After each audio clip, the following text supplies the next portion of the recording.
Mooraa humna qilleensaa Itoophiyaa Bishooftuutti kan argaman xiyyaaroti waraanaa lama ni jiru.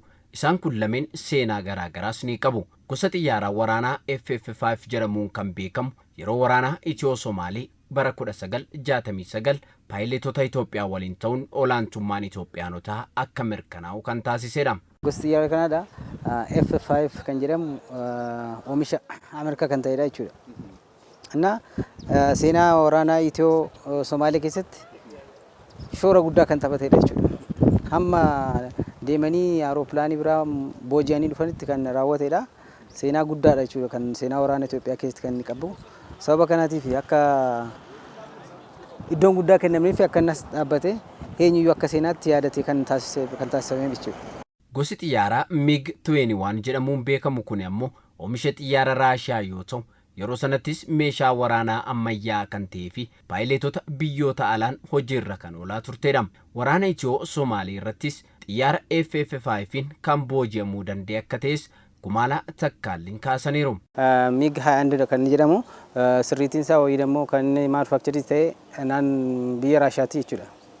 እና bara waraana Itiyoo fi wayii immoo Itiyoo Somaalii keessatti seenaa guddaa kan hojjetan gootota hedduutu ittiin ture jechuudha. እና yeroo sana kan fayyadamaa turre FC5E series kan jedhamu ture. Jarri kun immoo interceptorii turanii kanatti fayyadamaniiti kan jarri ofitti amananii turanii. Yaa ta'u malee goototni keenya dirqisiisuudhaan jechuudha interceptorii waan ta'eef wanti fayyadamaa turre kana akka isheen gara biyyaatti booji'amtee akka isheen galtu godhaniiru jechuudha. Xiyyaaroti waraanaa kunneen seenaa mataa isaanii kan qaban ta'us irra jireessa garuu bu'aa tokkummaa fi jaalala biyyaa kan ibsanii jedhan.